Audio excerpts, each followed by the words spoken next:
Hey YouTube, Maddie's Daddy 12, Team JMT, coming to you guys with another Understanding Stun. And in this Understanding Stun, I want to talk about Pot of Duality. I want to talk about how to play Pot of Duality, how to play against Pot of Duality, and just what the reprint of Pot of Duality kind of does to this game right now as far as competitive play. So now that it's been reprinted, it's going to be a lot easier to get.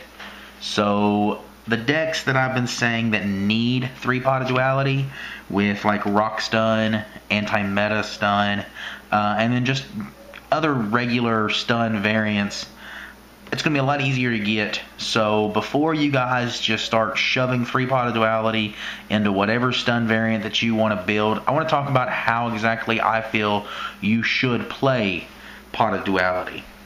So to do that, you need to understand what Pot of Duality does for you. Pot of Duality is going to reveal the top 3 cards to your opponent, pick one, add it to your hand, shuffle the other 2 back in.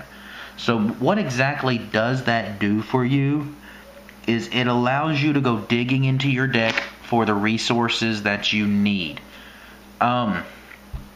So one of the big things that I see happening whenever I see somebody playing a Pot of Duality is they play it immediately. As soon as they draw it, they just drop that duality and go digging for resources. I don't feel like that's always the best way to do that, and this is why. I want to show you guys a possible hand that you will see in my Chaos Stun, which I've just built for the new meta. This is a hand that I will possibly see come first turn. I have Pot of Duality, Deprison, Compulse, T-King, Doomcow, and MST. So, in this opening hand, I have Back Row Hate, I have 2 good monsters, I have 2 decent back row, 1 being chainable, and I have Pot of Duality. So I just told you guys that Pot of Duality is one of those cards that you want to play to go digging for resources. So if I was to play this card immediately and go digging for resources, what am I looking for? I have Back Row Hate, I have Monster Presence, and I have Back Row Protection. So what would I go looking for right now holding these cards? I don't see where playing Pot of Duality immediately right here is a good play. I feel like you need to hold Pot of Duality for a later time in the game when it is more useful to you. So again, I want to look at a scenario like that.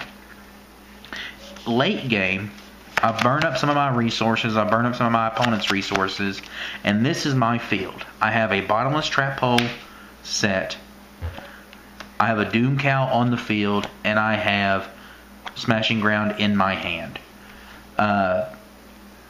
My opponent sets a monster and passes.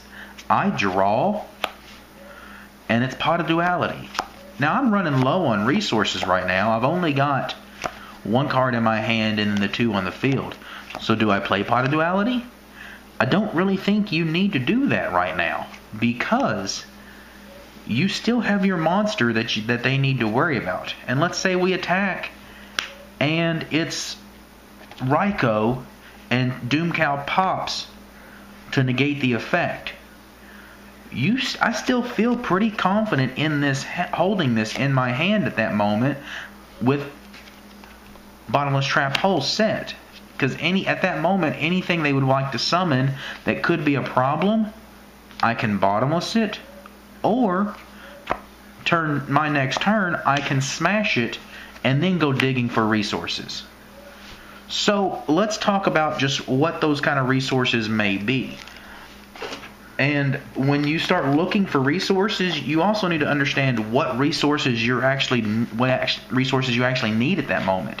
So if I play Pot of Duality and I have a Solemn Warning, an MST, and wow, that's kind of good, and a Thunder King pop up, let's say the scenario that I just showed you, where Doomcow just died, and I have these 2 cards, that one set, that one in my hand. It seems okay at that moment that I could grab a T-King or an MST. I've already got Bottomless set, so do I really need to grab Solemn Warning instead of that monster? No. I mean, so understand what your resources are, or what resources you need when playing that card. Next thing I want to talk about is what you need to have to play against Pot of Duality. Because, yeah, it's great. It's been reprinted. It's a super. We're going to be able to play these a lot more often because it is. However, you've also got to think about that. If it's cheap enough for me to get 3 and shove in my deck, it's also cheap enough for my opponent to get 3 and shove it in theirs. So now, not only do I have the liberty of playing this card, but I also have the hassle of playing against it. So, what cards do we want to play to answer that? And when you come to an anti-meta deck, one of the best anti-meta monsters out there is Thunder King. That is an immediate answer that you probably already have in your deck to Pot of Duality. So that becomes an amazing asset to you, because that's a change you don't even have to make to your deck. Another card that you want to consider is something they've already given us 2 of now, and that's Mind Crush. Mind Crush was a good card before, when it was at 1, and Pot of Duality was hard to get. Now, with all the floaters we have in the game, and with so many things that you can bounce with Compulse or something along those lines, a lot of people are bouncing their own resources to bring out Birdman and stuff like that. The knowledge that you can gain from just average play, and then the knowledge that your opponent will give you with Duality, Mind Crush becomes a lot better. Another card that just kind of came to mind while making this video was Magic Drain. It's a spell speed 3. You can activate it to negate the spell card that your opponent activates, and if they cannot discard a spell card, then that card is negated. You can then negate Pot of Duality or force them into discarding a spell from their hand, so they can still get Pot of Duality's effect. I feel like that could be a fairly decent card to use this meta. So there you go, guys. That's just some of my thoughts on Pot of Duality, how to play it, when to play it, and what to play against it. I have finished my Chaos Stun deck for this format, and I will be getting a deck list up of that. So the Chaos Stun is on its way, and I hope you guys can take some of the information that I've given you here and use it in your games.